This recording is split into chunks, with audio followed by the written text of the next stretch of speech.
أعوذ بالله السميع العليم من الشيطان الرجيم بسم الله الرحمن الرحيم الحمد لله رب العالمين وبه نستعين وصلى الله على سيدنا محمد وتقطيع الطائرين وعن الله دائم أجمعين. La mort et les étapes de l'au-delà, neuvième partie. Nous arrivons nous sommes toujours dans le jour de la résurrection et une des étapes et une épreuve, c'est la sortie du mort de sa tombe. C'est une des étapes les plus effrayantes de la résurrection. Et c'est un des trois moments les plus pénibles. D'après le hadith qui vient de Bir al-Anwar pour les fils d'Adam, Bir al-Anwar, volume 7, page 104 à 10, 18 et 19. Allah subhanahu wa ta'ala dans Surat al-Ma'arij, versets 42 à 44 nous dit: Laisse-les donc s'enfoncer dans leur mécréance et se divertir jusqu'à ce qu'ils rencontrent le jour dont on les menaçait, le jour où ils sortiront des tombes rapides comme s'ils couraient vers des pierres dressées, leurs yeux seront abaissés, l'avilissement les couvrira, c'est cela le jour dont on les menaçait. A'udhu billahi samir al-alim min ash-shaytan rajim fadarum yahudu wa yaghlabu hatta yukhlaqu yamahum alladhi yu'adun yawma yakhrujuna min al-hajdad سرا كأنه إلى نسوب يفتحون خشعة أبصارهم تهقهم ذلة ذلك يوم الذي كانوا يوحدون صدق الله العلي العظيم.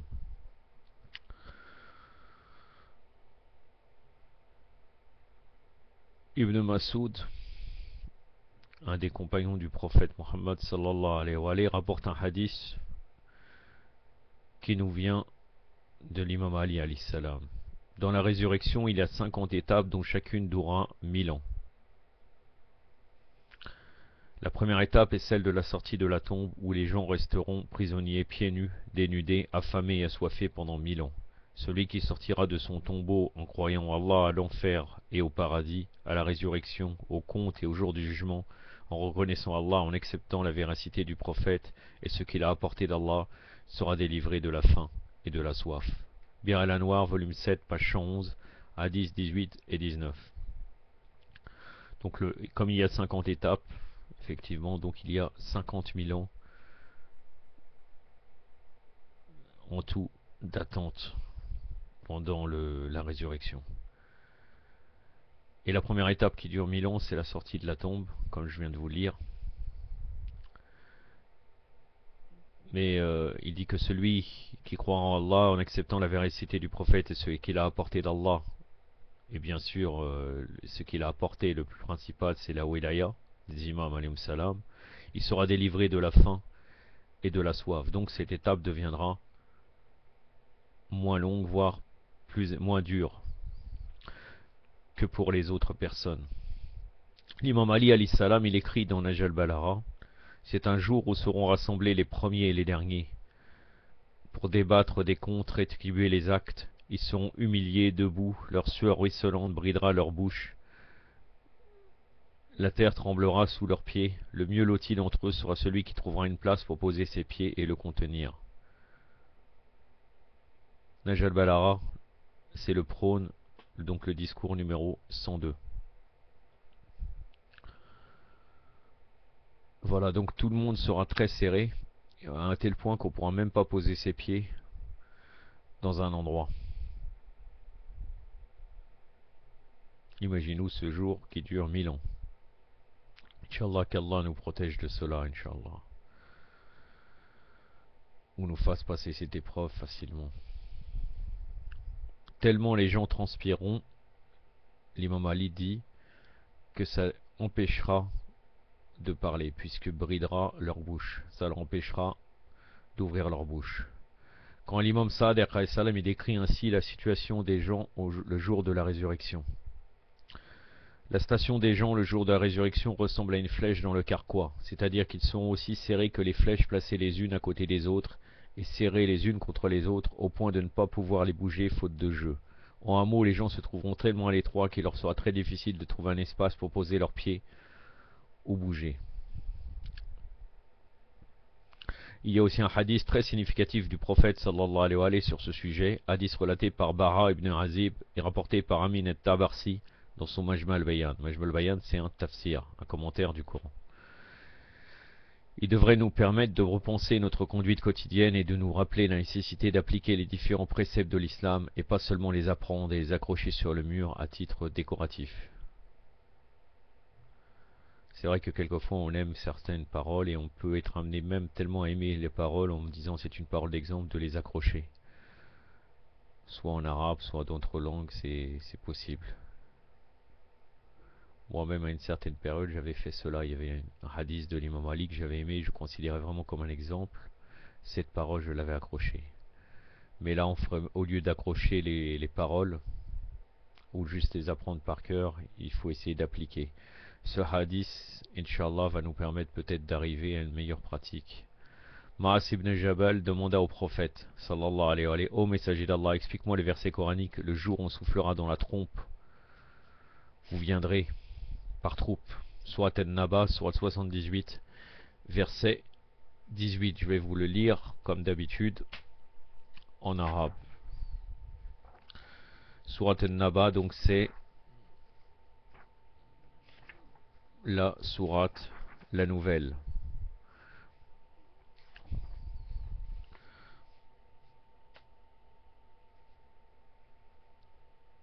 أعوذ بالله السميع العليم من الشيطان الرجيم يوم ينفخ في السور فتدون أفواجا. Donc le jour où il sera soufflé dans le tronc, vous viendrez par troupe. Donc là, Ma'as ibn Jabal demande le commentaire de ce verset au prophète sallallahu alayhi wa sallam. Le prophète répondit: ô Ma'as, tu as posé une question sur un sujet gravissime. Puis le prophète ouvrit les yeux et dit: 10 catégories de ma communauté seront ressuscitées différemment des autres. Les uns seront ressuscités sous forme de singes, ce sont les délateurs et les rapporteurs malveillants, semeurs de discorde dans la vie d'ici-bas. D'autres sous forme de cochons, ce sont les gens aux gains illicites, tels les dessous de table. D'autres encore seront ressuscités sans dessous, c'est-à-dire leur tête et visage vers le bas sur terre et leurs pieds vers le haut en l'air. Et on les amènera les visages traînant par terre, ce sont les usuriers et les gens qui s'adonnent à l'intérêt usuraire dans ce monde. D'autres seront ressuscités aveugles, ce sont les gouvernants et les juges injustes de ce monde. D'autres seront ressuscités sourds-muets, ce sont les gens qui admirent leurs propres actes. D'autres seront ressuscités en suçant leur langue, le plus coulant, donc leur pourriture, de leur bouche au lieu de la salive, ce qui fait dégoûter et éloigner d'eux tous les gens du rassemblement. Ce sont les ulama, les juges, dont les actes contredisent leurs paroles dans ce monde. Les ulama, donc les savants. D'autres encore seront ressuscités mains et pieds coupés, ce sont les gens qui nuisent à leurs voisins dans ce monde. D'autres seront suspendus sur des poteaux d'exécution en feu, ce sont les délateurs auprès du sultan, l'autorité injuste. D'autres seront plus fétides et plus pestilentiels que le cadavre. Ce sont ceux qui jouissent des désirs et omettent de prélever les droits d'Allah, subhanahu wa ta'ala, sur leurs biens. Il y a aussi ceux qui porteront les robes des ulama en résine, de sorte qu'elles collent sur leur peau. Ce sont les hautains, les vaniteux et les orgueilleux. Ça c'est dans Tafsir Majma al-Bayan, volume 10, page 423, note de l'interprétation du verset 18 de la sourate Naba, donc le verset que je vous ai cité précédemment. Maintenant nous pouvons citer quelques récits hagiographiques relatifs à l'état de certaines catégories de gens au moment de sortir de leur tombeau. Ibn Abbas rapporte que le prophète sallallahu alayhi wa sallam dit: quiconque doute de la préséance d'Ali ibn Abi Talib alayhi salam sera sorti de sa tombe le jour de résurrection avec un collier de feu à 300 branches autour du cou, chacune des branches portant un Satan qui fait des grimaces, le visage renfrogné et qui crache sur la face du ressuscité. Comme quoi on voit vraiment encore une fois l'importance et qu'on est vraiment sauvé par notre amour et la wilaya envers Ali ibn Abi Talib alayhi salam.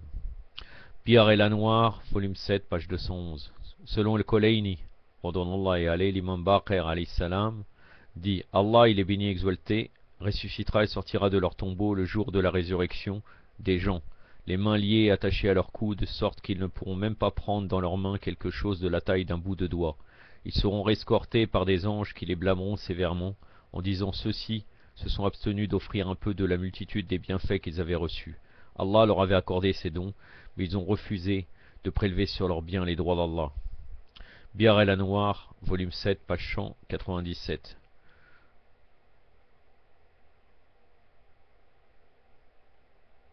Leurs mains liées et attachées au cou, c'est lié au fait qu'ils étaient des personnes radines. Les châtiments, c'est vrai que vous voyez le lien généralement des châtiments avec leur acte qu'ils faisaient dans cette vie. On peut voir le lien. Selon Shir Sadouk, le prophète sallallahu alayhi wa sallam dit: quiconque fait brouiller deux personnes par des délations, c'est-à-dire en répétant ce qui a été dit, Allah approchera sur lui dans sa tombe un feu qui le brûlera jusqu'au jour de la résurrection. Et lorsqu'il sortira de sa tombe et de sa fosse, Allah le mettra à la merci d'un serpent noir qui découpera sa chair jusqu'à ce qu'il entre en enfer. Bir al-Anwar, volume 7, page 214. Selon le prophète sallallahu alayhi wa sallam, quiconque regarde pleinement une femme non marem, c'est-à-dire une femme qui n'est pas son épouse ni une proche parente avec laquelle il est interdit de se marier. Donc là, c'est une femme avec qui on peut se marier et on la regarde pleinement, c'est-à-dire avec désir. Sinon, on peut la regarder, il n'y a pas de problème. Mais si on la regarde avec désir, Allah le ressuscitera. C'est-à-dire que là, il la remarque avec désir, mais au lieu de baisser son regard, puisque le premier regard, on dit c'est pour toi, et le deuxième regard, c'est pour Shaitan. Donc en fait, là, il la regarde, et donc à ce moment-là, même s'il a désiré, il ne baisse pas son regard, il continue à la regarder. Allah, lui, cette personne-là, Allah le ressuscitera le jour de la résurrection, cloué avec des clous de feu jusqu'à ce qu'il juge les gens et le condamne alors à l'enfer. Selon le prophète sallallahu alayhi wa sallam, le buveur de vin sera ressuscité le jour du jugement, le visage noirci, les yeux obliques et obscurs, la bouche tordue, la salive coulant de sa bouche et sa langue sortie de son derrière. Bir al-Anwar, volume 7, page 217. Il y a un autre hadith qui dit: le buveur d'alcool se présentera le jour de la résurrection, une cruche autour du cou et un verre dans la main, dégageant une puanteur plus fétide que tout cadavre sur terre. Les gens qui passeront à son niveau le maudiront. Toujours selon le prophète sallallahu alayhi wa sallam, l'homme changeant, c'est-à-dire hypocrite, à double face, se présentera le jour de résurrection, la langue sortie de son derrière, une autre langue de son devant. Elles seront en flammes et finiront par enflammer tout son corps. On dira alors de lui: celui-là avait deux faces et deux langues dans la vie terrestre. Bir el-Anwar, volume 7, page 218 à 1030.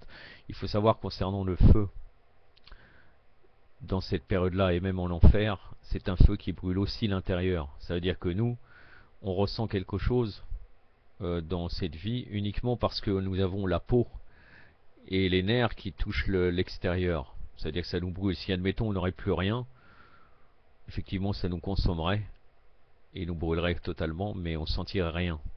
C'est lié aux nerfs et à notre cerveau. Mais par contre, le feu de l'enfer brûle à l'intérieur totalement. C'est une brûlure qui n'est pas seulement extérieure, elle est aussi intérieure. Donc le feu d'ici n'a strictement rien à voir, le feu de cette dunya, avec le feu qu'il y aura dans l'autre monde.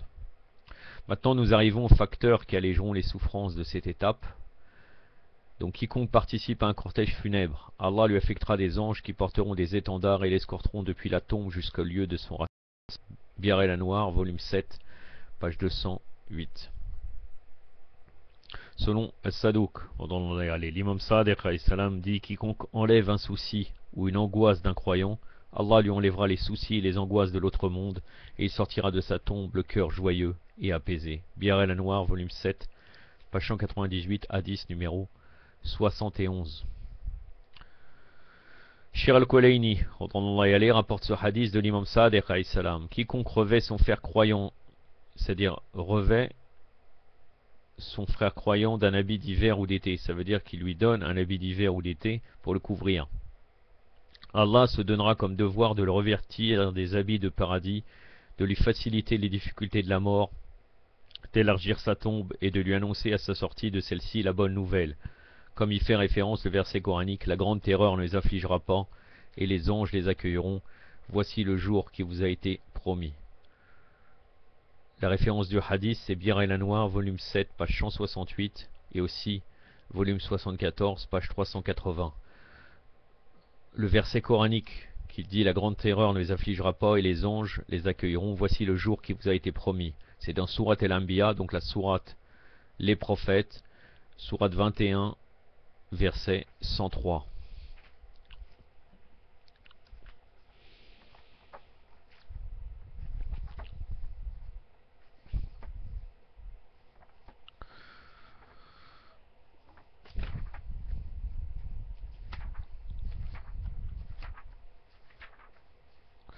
أعوذ بالله السميع العليم من الشيطان الرجيم لا يحزنهم لا يحزن pardon لا يحزنهم فوز الأكبر وتتلقاهم ملائكة هذا يومكم الذي كنتم توعدون صدق الله العلي العظيم. Donc la grande frayeur ne les affligera pas, les anges les accueilleront, voici le jour qui vous a été promis. Sourate les prophètes, sourate 21, verset 63. Selon Ibn Taous, dans El-Iqbal, donc l'acceptation, le livre qui s'appelle l'acceptation El-Iqbal, le prophète sallallahu alayhi wa alayhi a dit quiconque dit pendant le mois de Charban, Wala na'budu illa iyyahu, mukhlisina lahu ad-din walau kariha al-kafirun. Il n'a de Dieu qu'Allah, et nous n'adorons que lui. Nous nous dévouons à sa religion malgré le mécontentement des polythéistes. Allah inscrira à son crédit la récompense de 1000 ans d'adoration, lui enlèvera les péchés de 1000 ans, et le sortira de sa tombe le jour de la résurrection, le visage aussi lumineux que la pleine lune, et le placera dans la liste des véridiques. Iqbal el-Armal, l'acceptation des actions, donc le livre, page 685. Aussi la lecture du Dua Joshan el-Kebir au début du mois de Ramadan est particulièrement recommandée à cet effet. Ce dua est une protection et une assurance contre les difficultés dans la vie ici-bas et dans l'au-delà. Bir el-Anwar, volume 94, page 384. Dua Joshan el-Kebir, c'est le dua de la cuirasse que nous récitons particulièrement dans la nuit du 19 Ramadan, la nuit du 21 et la nuit du 23, qui correspond à la nuit de Qadr, la nuit du destin. Aussi, au tout début du mois de Ramadan, si nous la lisons, comme il est indiqué ici, c'est un dua qui nous protège et une assurance contre des difficultés dans la vie et dans l'au-delà. Dua Joshan el-Kebir est très extraordinaire parce qu'il y a 1000 noms d'Allah Azzawajal. Il y a à chaque fois, il y a 100 chapitres, passages, avec en tout 1000 noms d'Allah. Bir al-Anwar, volume 94, page 384. Nous avons terminé avec cette étape. Inch'Allah, prochainement, nous arriverons à la balance et la comptabilité des actes. Wa sallallahu alayhi wa sallam Muhammadin wa atrati wa ta'irin. Wassalamu alaikum wa rahmatullah.